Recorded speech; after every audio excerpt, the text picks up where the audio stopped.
അപ്പോൾ എല്ലാവർക്കും പുതിയൊരു വീഡിയോയിലേക്ക് സ്വാഗതം. അപ്പോൾ ഇന്ന് ഞങ്ങൾ വർക്കല വരെ പോവുകയാണ്. എന്തിനാണ് വർക്കല പോകുന്നതെന്നല്ലേ, ഞങ്ങളുടെ ഫ്രണ്ട്സ് ലാവണ്യയ്ക്കും നവനീതിനും അവിടെ ഒരു ഹോം സ്റ്റേ ഉണ്ട്, മാർഗ. അപ്പോൾ ആ മാർഗയിലേക്ക് അവർ കുറേ നാളുകൊണ്ട് ഞങ്ങളെ വിളിക്കുകയാണ്, തുടങ്ങി അന്ന് മുതൽ വിളിക്കുകയാണ്, ചെല്ലണം എന്ന് വെച്ച് പറഞ്ഞിട്ട്. അപ്പോൾ ഞങ്ങൾ വിചാരിച്ചു ഞാനും മീനും ലാവണ്യയും എല്ലാവരും കൂടെ ഉള്ള ഒരു സമയത്ത് നമുക്ക് ഒരുമിച്ച് കൂടാമെന്ന് വിചാരിച്ചു. അങ്ങനെ മീനും ചേട്ടനും കൂടെ 1-ാം തീയതി ലാൻഡ് ചെയ്തിട്ടുണ്ടായിരുന്നു ദുബായിൽ നിന്ന്. അപ്പം ഇതൊരു പെർഫെക്റ്റ് ടൈമാണെന്ന് ഞങ്ങൾക്ക് തോന്നി എല്ലാവർക്കും കൂടെ ഒന്ന് കൂടാനായിട്ട്. അപ്പോൾ ഞങ്ങളങ്ങനെ ഒന്ന് ഒത്തുകൂടാമെന്ന് വിചാരിച്ചിട്ട് മാർഗയിലേക്ക് എത്തിയിരിക്കുന്നു. ലാവണ്യാണ് ഞങ്ങളെ വെൽക്കം ചെയ്തത്. ഞാൻ വന്ന ഉടനെ തന്നെ ഞാൻ പൂള് പോയി നോക്കി കേട്ടോ. ഇത് പ്രൈവറ്റ് പൂളോട് കൂടിയിട്ടുള്ള 3 റൂംസ് ഉള്ള ഒരു ഹോം സ്റ്റേ ആണ് കേട്ടോ. അപ്പം ഇവിടെ നമ്മൾ ചെല്ലുകയാണെങ്കിൽ നമുക്കൊരു പ്രൈവറ്റ് പൂള് തന്നെ കിട്ടുന്നതാണ് കേട്ടോ. അഫോർഡബിൾ ആയിട്ടുള്ള പ്രൈസിന് പൂളോട് കൂടിയിട്ടുള്ള ഒരു സ്റ്റേ ആണ് നിങ്ങൾക്ക് ഉദ്ദേശിക്കുന്നതെന്നുണ്ടെങ്കിൽ നിങ്ങൾക്ക് ധൈര്യമായിട്ട് മാർഗയിലേക്ക് ചെല്ലാം. ഇത് വർക്കലയിലാണ് വരുന്നത്. ഓടയം ബീച്ചിനോട് 800 മീറ്റേഴ്സ് അടുത്താണ് ഈ ഒരു മാർഗ സിറ്റുവേറ്റ് ചെയ്യുന്നത്. ഓക്കെ, ഞങ്ങൾ വൈകുന്നേരമാണ് കേട്ടോ അവിടെ എത്തിയത്. ഒരു 5:30 ആയപ്പോഴത്തേക്കിന്. മീനും എത്തിയിട്ടില്ലായിരുന്നു, മീനും ഓൺ ദ വേ ആണ്. ഞങ്ങൾ വന്ന ഉടനെ തന്നെ ബീച്ചിലേക്ക് പോകാമെന്ന് വിചാരിച്ചിട്ട് ബീച്ചിലേക്ക് ഇറങ്ങി. ദേവുട്ടിൻ്റെ ഫസ്റ്റ് ബർത്ത്ഡേക്ക് അവന് കുറച്ച് ബീച്ച് ടോയ്സ് കിട്ടിയിട്ടുണ്ടായിരുന്നു. അപ്പം ഞാനതിങ്ങനെ എടുത്ത് മാറ്റി വെച്ചിരിക്കുകയായിരുന്നു. നമ്മുടെ പത്തനംതിട്ടയിൽ അങ്ങനെ ബീച്ചൊന്നും ഇല്ലല്ലോ. അപ്പോൾ ബീച്ചുള്ള സ്ഥലത്ത് പോകുമ്പോഴത്തേക്കിന് കളിക്കാമെന്ന് വിചാരിച്ചിട്ട് അതിങ്ങനെ മാറ്റി വെച്ചിരിക്കുകയായിരുന്നു. അപ്പം ഞാൻ എന്തായാലും അതും എടുത്തിട്ടാണ് ഈ പ്രാവശ്യം വന്നിട്ടുള്ളത്.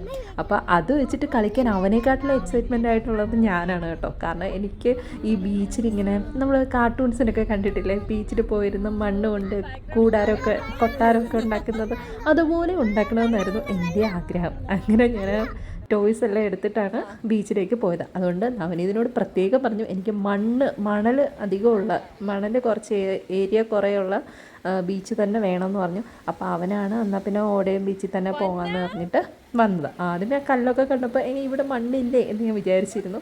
അപ്പോൾ ഞങ്ങൾ അവിടെ എത്തി. ടോയ്സൊക്കെ ഓരോന്നായിട്ട് പുറത്തേക്ക് എടുക്കുകയാണ്. ഞാനൊരു നാഗവല്ലി പോലെ ആവുകയാണ് ഈ ടോയ്സ് ഇങ്ങനെ എടുക്കുമ്പോഴേ. എന്നിട്ട് ഞാൻ ലാവണ്യം കൂടെ പിന്നെ പോയി വെള്ളമൊക്കെ എടുത്ത്. ഇതെങ്ങനെയാണ് ഈ കൊട്ടാരം ഉണ്ടാക്കുന്നതെന്നൊന്നും ഞങ്ങൾക്ക് അറിയില്ല കേട്ടോ, പക്ഷെ ഞങ്ങളങ്ങ് ഉണ്ടാക്കുകയാണ്. അതിൻ്റെ കൂടെ കുറേ ഷേപ്സൊക്കെ കിട്ടുന്നുണ്ട്. അപ്പോൾ ആ ഷേപ്സൊക്കെ മണ്ണ് നിറച്ചിട്ട് അതിലേക്ക് ഇങ്ങനെ വെക്കുക.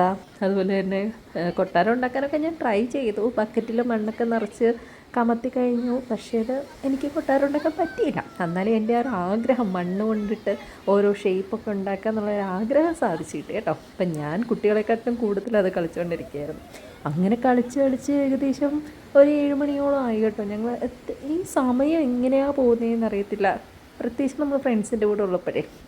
അങ്ങനെ ഞങ്ങൾ ഇനി അവിടെ നിന്നാൽ പതിയെ പോവാം. ഇതുവരെ മീനും എത്തിയിട്ടില്ല. ഞങ്ങളെന്നാൽ പിന്നെ പതിയെ പോകാമെന്നൊക്കെ വിചാരിച്ചിരുന്നപ്പോൾ എന്നാൽ പിന്നെ ഒരു ഡാൻസ് ഇവിടെ എടുത്തേക്കാമെന്ന് വിചാരിച്ചിട്ട് അങ്ങനെ ഞാൻ ലാവണ്യം കൂടെ അവിടെ നിന്നിട്ട് നമ്മുടെ ഇപ്പോൾ ട്രെൻഡിങ് ആയിട്ടുള്ള സോങ്ങില്ലേ, ചന്തനക്കെട്ട്, എനിക്ക് പാടാൻ അറിയത്തില്ല, ആ പാട്ടാണ് കേട്ടോ. നിങ്ങൾക്ക് സ്റ്റെപ്പ് കാണുമ്പോൾ മനസ്സിലാവുന്നുണ്ടല്ലോ ഏത് ഡാൻസാണ് കളിക്കുന്നതെന്നുള്ളത്. ഇത് തന്നെയായിരുന്നു ഈ ഒരു ട്രിപ്പ് ഫുള്ള് ഞങ്ങളുടെ തീം സോങ് എന്നൊക്കെ വേണമെങ്കിൽ പറയാം. അങ്ങനെ മീനും ഒക്കെ എത്തിയിട്ടുണ്ട്, മീനും ചേട്ടനും എത്തി. ഇനി നമുക്ക് ഫുഡ് കഴിക്കാനായിട്ട് പോകണം. അതിന് മുമ്പേ നമുക്ക് റൂം ഒന്ന് ജസ്റ്റ് കാണാം. ഇതാണ് ഒരു റൂം ടൂർ കേട്ടോ. അവിടുത്തെ ഓരോ റൂമും ഇതുപോലെയാണ് സെറ്റ് ചെയ്തിട്ടുള്ളത്.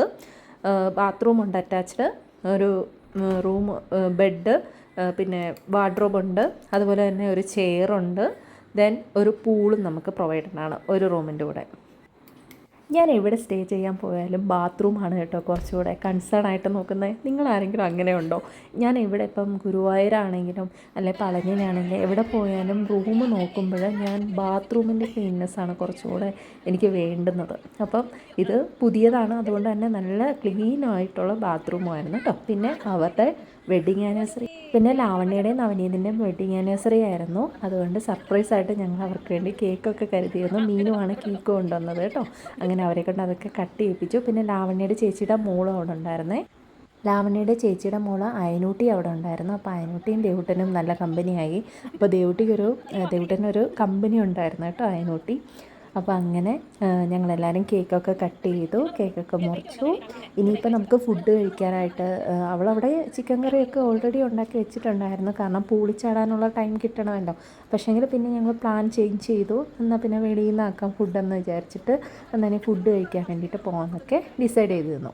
അങ്ങനെയാണ് അപ്പോൾ പ്രതീക്ഷിക്കാതെ അവിടെ നല്ല മഴയായിരുന്നു കേട്ടോ. പക്ഷേ നമ്മൾ മഴ നോക്കി നിന്ന് കഴിഞ്ഞ് കഴിഞ്ഞാൽ നമ്മൾ വീണ്ടും ഫുഡ് കഴിക്കാൻ ലേറ്റാവും. ഓൾറെഡി 9:30-10 മണി ആ സമയമായി കേട്ടോ. നമ്മൾ മഴയോട് തന്നെ ഇറങ്ങി.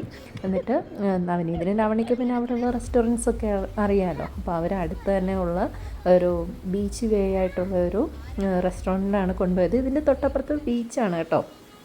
രാത്രിയും മഴയും കൂടെ ആയതുകൊണ്ട് നമുക്ക് കാണില്ല എന്നേ ഉള്ളൂ. അവിടെ ബീച്ചാണ് ഫ്രണ്ടിൽ.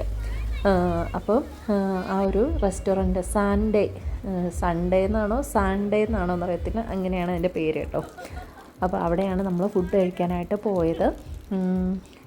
നല്ല മഴയായിരുന്നു കേട്ടോ. പിള്ളേരും കൊണ്ടൊക്കെ മഴയത്ത് നല്ല രസം. പക്ഷേ അതൊക്കെ ഒരു രസമായിരുന്നു. നമുക്കങ്ങനെ ഒരു മടുപ്പൊന്നും തോന്നിയില്ല മഴയൊന്നും. നമ്മുടെ കൂടെ ഫ്രണ്ട്സ് ഉള്ളപ്പോൾ നമുക്ക് ഒരു കാര്യങ്ങളും ഒന്നും ഒരു പ്രശ്നമായിട്ട് തോന്നില്ല എന്ന് പറയുന്നത് കറക്റ്റാണ്. നമ്മൾ നല്ല രീതിയിൽ എൻജോയ് ചെയ്ത് കേട്ടോ ഓരോ കാര്യങ്ങളും. അങ്ങനെ നമ്മൾ സീറ്റൊക്കെ തപ്പി കണ്ടുപിടിച്ച് ഒരിടത്ത് ഫിക്സാക്കി അവിടെ ഇരിക്കാനായിട്ട് വന്നു കേട്ടോ. അത് കഴിഞ്ഞിട്ട് നമ്മൾ കണ്ടില്ലേ കടൽ, ഒരു മിന്നലടിച്ചപ്പോൾ കടൽ കണ്ടല്ലോ അല്ലേ. പിന്നെ നമ്മൾ ഫുഡൊക്കെ ഓർഡർ ചെയ്തു. ഇത് ചിക്കൻ കബാബ്, പിന്നെ ഇത് ബീഫിൻ്റെ ലസാഗിയോ അങ്ങനെ എന്തോ ആണ്. ഞാനിതൊന്നും കേട്ടിട്ടില്ല കേട്ടോ. എല്ലാം നവനീതൻ്റെ ലാവണ്യം കൂടെ തന്നെയാണ് ഓർഡർ ചെയ്തത്. ഇത് ബീഫിൻ്റെ എന്തോ അങ്ങനെ എന്തോ സംഭവമാണ് കേട്ടോ. എല്ലാം നല്ലതായിരുന്നു. കഴിച്ച ഫുഡെല്ലാം തന്നെ നല്ലതായിരുന്നു കേട്ടോ. പിന്നെ ഫിഷ് മാത്രം എനിക്ക് അത്രയ്ക്ക് അങ്ങോട്ട് ഇഷ്ടപ്പെട്ടില്ല. നമ്മളൊരു ഹോൾ ഫിഷാണ് വാങ്ങിച്ചത്. അപ്പോൾ ആദ്യം കുറച്ചത് പിന്നെ ഇത് സൂപ്പ് ഉണ്ടായിരുന്നു കേട്ടോ. മഷ്റൂം സൂപ്പ് നമ്മൾ ഓർഡർ ചെയ്തിരുന്നു. ഇനിയും ഫിഷ് വന്നിട്ടുണ്ട്. ഫിഷ് ഇത് ആദ്യം നമുക്ക് വന്നപ്പോഴത്തേക്കിനും നമ്മൾ നല്ല ലേറ്റ് ആയല്ലോ, രാത്രി ആയല്ലോ. അപ്പോൾ ആദ്യം കുറച്ച് വേവാതെയാണ് വന്നത് കേട്ടോ ഉൾവശം. പിന്നെ നമ്മൾ അവരോട് രണ്ടാമത് പറഞ്ഞ് അത് ഫുള്ള് കറക്റ്റാക്കി എടുക്കുമായിരുന്നു. എന്നിട്ടും എനിക്ക് അതിൻ്റെ ഒരു ഫ്ലേവർ അങ്ങോട്ട് ഇഷ്ടപ്പെട്ടില്ല. കുറച്ച് മൈൽഡായിട്ടുള്ള ഫ്ലേവറാണ് കേട്ടോ.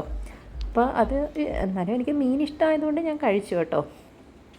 അങ്ങനെ ഒരു ഏകദേശം 11:30 ആയി നമ്മൾ അവിടെ നിന്ന് ഫുഡൊക്കെ കഴിച്ചിറങ്ങിയിട്ട്. ഇനി നമ്മൾ പിള്ളേരെ ഉറക്കി കഴിഞ്ഞിട്ടാണ് പൂളിലേക്ക് ഇറങ്ങിയത്. കാരണം പൂളിൽ ഇറങ്ങണമല്ലോ, രാവിലെ ഇറങ്ങുമെന്നാണ് വിചാരിച്ചത്. പക്ഷേ എനിക്ക് രാവിലെ എനിക്ക് ക്ലാസ് ഉണ്ടായിരുന്നു. അപ്പോൾ എനിക്ക് ജോലിക്ക് പോകണമായിരുന്നു. അപ്പോൾ രാവിലെ ഇനിയിപ്പം പൂളിൽ ഇറങ്ങാനൊന്നും പറ്റില്ല. അതുകൊണ്ട് എത്ര ലേറ്റ് ആയാലും പൂളിൽ ഇറങ്ങിയിട്ടേ പൂളിലൊന്നും നിർബന്ധമായിരുന്നു. അങ്ങനെ ഞങ്ങൾ പൂളിലൊക്കെ ഇറങ്ങി ഡാൻസൊക്കെ കളിച്ച് നല്ല രസമായിരുന്നു കേട്ടോ.